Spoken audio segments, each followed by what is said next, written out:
Hello, comic book guys and gals, and welcome to Comic Mag Musings Live. I'm your host, Bill Miller. We are going to do a mystery box CGC graded comic book unboxing. But before we do that, I will start off with a quick 50-cent comic book haul. And just real quickly, for those who will watch this later, you can put it in the comments. Let me know what you're reading during this particular point in time. Recently, I read The Ballad of Beta Ray Bill, which is a trade paperback that included 4 issues, I think, 337. Hey, Backseat Driver 5280. How are you, sir? Thanks for joining. I appreciate it. Hi, Leia Comic Bro. Thanks for joining, sir. I appreciate that. Just throwing a question out there as to what you're reading right now. I just finished 2 different trade paperbacks. One was The Ballad of Beta Ray Bill, and that consists of Thor 337 through 340, which was really good. I had read them separately as issues years ago, but it was a fun little refresher, and having them all together as one story was nice.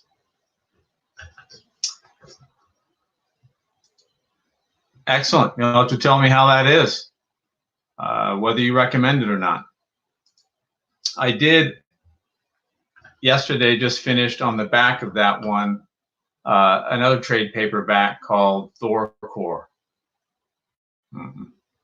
That was it was pretty bad. The only parts were that it had Beta Ray Bill in it, a little bit in some of the issues, but it wasn't very good. The story was okay. Some of the writing was just terrible. I did not like it, and I had to force myself to kind of get through. But oh well, at least I can mark that one off my list and move on.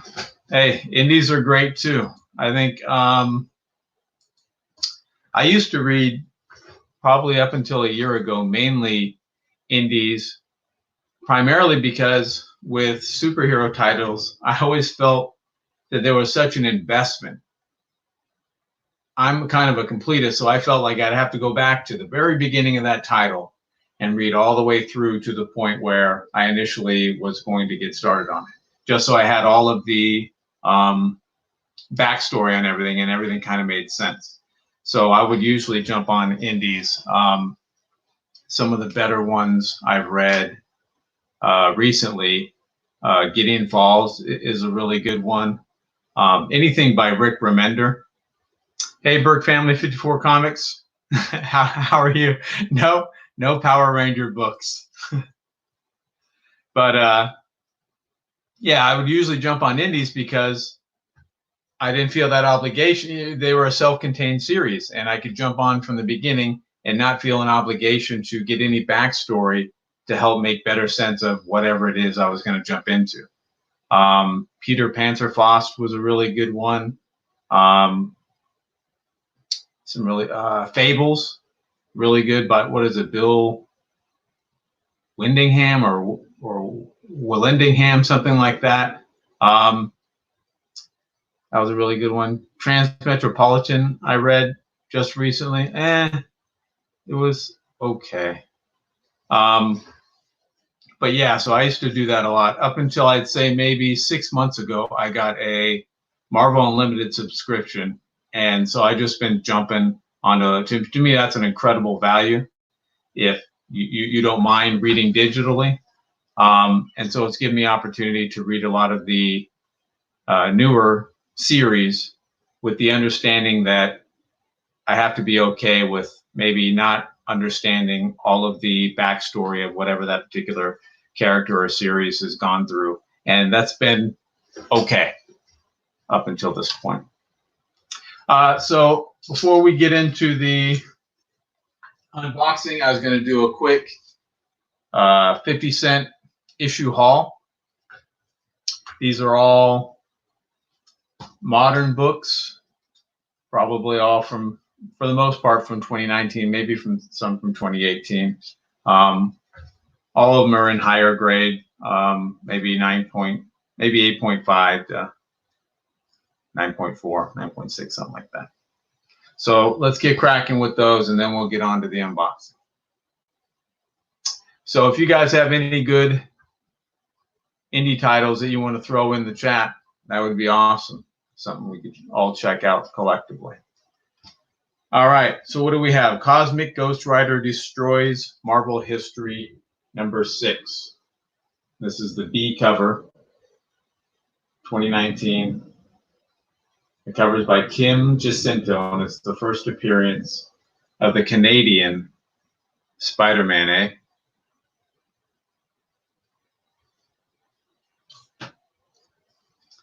We've got Age of Conan Valeria, #2. That's the A cover. Hey, Comic Collector, how are you? Thanks for stopping by, sir. This cover is by Jay Anacleto, and I'm definitely a sucker for a lot of things, but the sword and sorcery genre in particular. Exactly. Canadian hoser. Ghost Rider #31, Midnight Suns. Jeez Louise, I must have like 5 or 6 copies of this thing. This is the polybag edition from 1992. Andy Kubert cover, and it's the first team appearance of the Midnight Suns.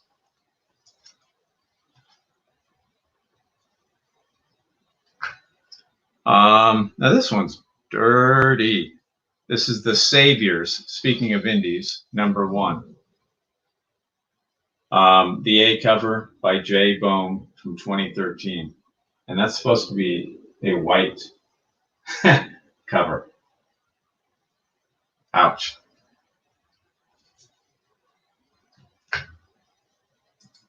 So Once in Future, Heathen, Die, Family Tree. Excellent. What else we got? God Country, I've heard a lot of good things about that. Saga, yeah, Saga is good. I think I read the first 4 or 5 trades of that one. I liked it. I just, for some reason, never picked up the next one and continued with it. Once in Future, Reborn. Excellent. What else we have? Justice League 3001, #1 from 2015. So I guess I lied when I said they were all from 2019. The A cover by Howard Porter. Yeah, The Walking Dead's a good one. I got the first 3. Gosh, what were those called? Huge soft covers of those. They're not omnibus. There's some other name for them, but I think the first 3 ran through like 100 issues or so. They were good. We have Man Without Fear, #2, the B cover. This is a 1 in 25 retailer incentive berry, and it's by Greg Smallwood.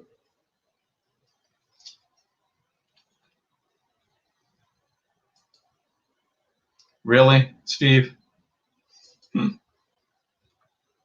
We have Ultimate Daredevil, #1 from 2003 by Salvador La Roca.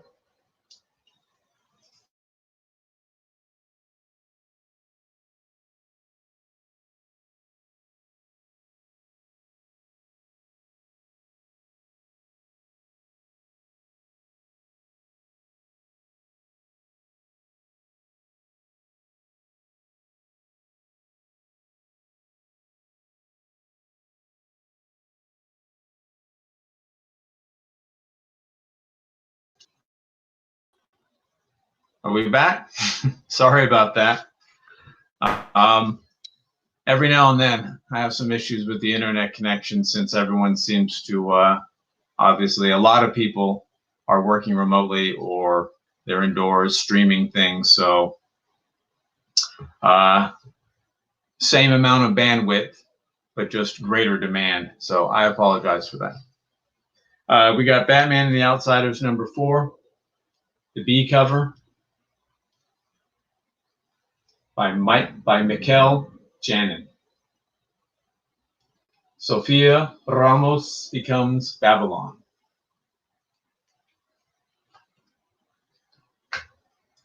Yes, I'm sorry about that, guys. The internet froze up on me.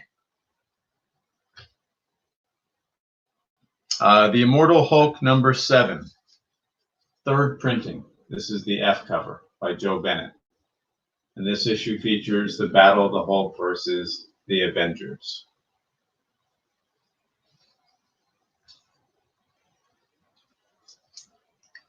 We have the Magnificent Miss Marvel #3.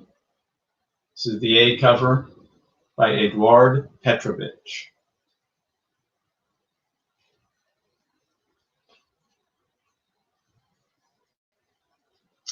Batman and the Outsiders #5.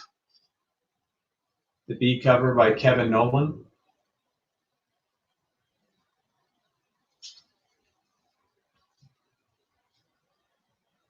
We have Ghost Rider #32 from 1992. I think this cover is by Burt Blevins. I'm not positive about that. I do know that it could use a cleaning.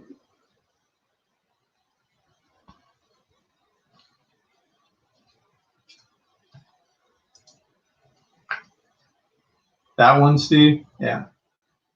It was pretty cool. All right, lastly, we've got Spider Island #5 from 2015 by Humberto Ramos.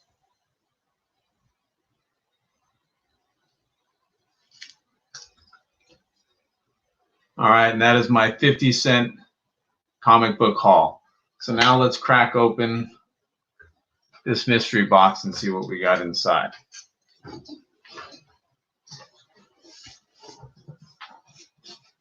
This is the box. And my trusty cutter.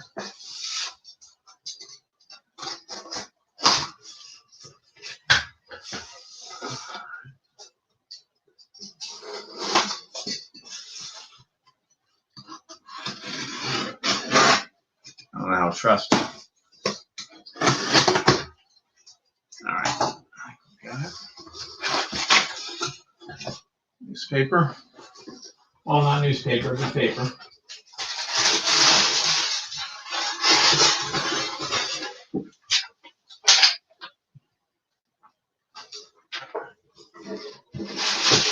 I've had this guy for a couple months, I guess.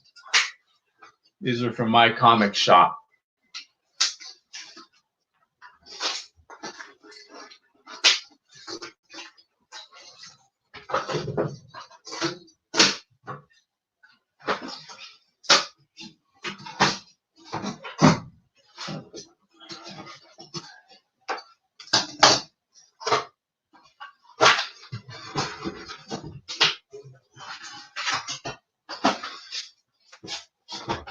So we got 3. Here's one. Let's crack this guy open. All right.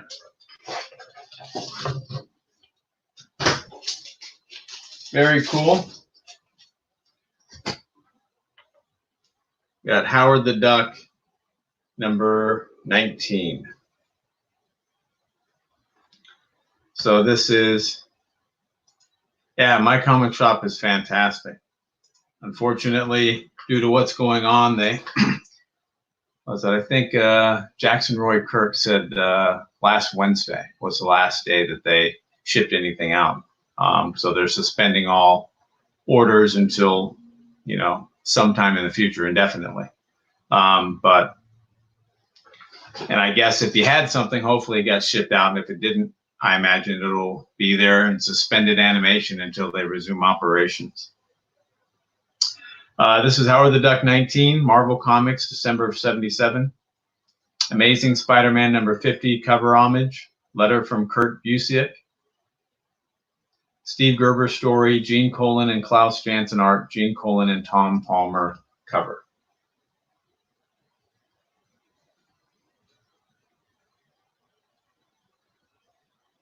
And then somehow, back in 77, they wrote a story about me dominating the local playground, dunking on fools like it ain't no thing. So, Howard the Duck, my wife can't stand this title, hates it. So, I might sneak this one into my box without letting her know about it. All right, got another one.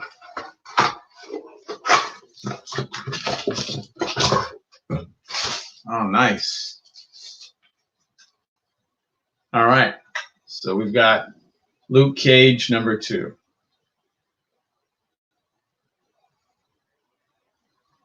This is, so it's Hero for Hire is the actual title name. Hero for Hire number 2. Marvel Comics, August of 72. First appearance of Claire Temple. Origin of Luke Cage retold. Diamondback appearance. Archie Goodwin story. George Tuska and Billy Graham art. John Romita cover. This is a 9.2 off-white to white pages.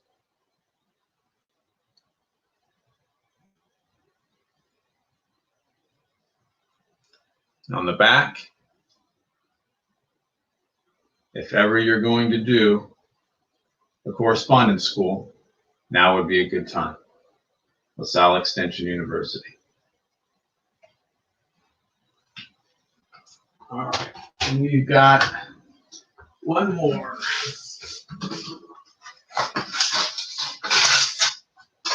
Oh, so both of those I collect. I collect Hero for Hire or Luke Cage, and I collect Howard the Duck, much to the chagrin of my wife. This one I picked up for really cheap on their auction. So I'll probably end up selling this to a member of the community that better appreciates it. This is Powers of X, number 6.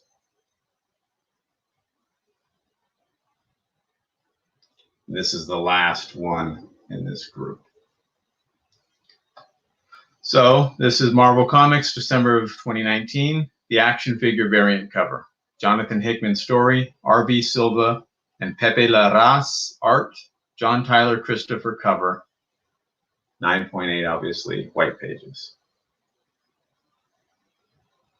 And we've got some anti-stink spray on the back.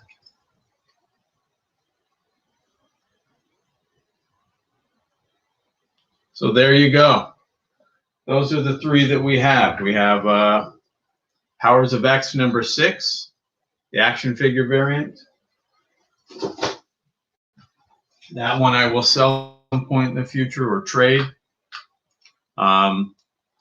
Luke Cage number 2, 9.2. That one I am collecting. And don't tell my wife, but we've got Howard the Duck number 19, CGC 9.4, because that one I collect as well.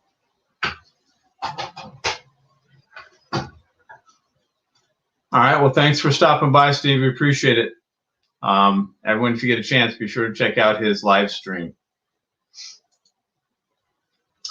So those are the books I had. Other than those trade paperbacks, I've been reading, as I mentioned before, the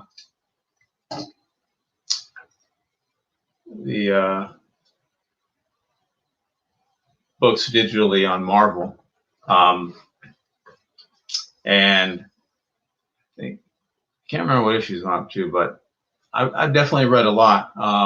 Incredible, or The Immortal Hulk, which is a really good series. Venom's a good series. Spider-Gwen Ghost Spider,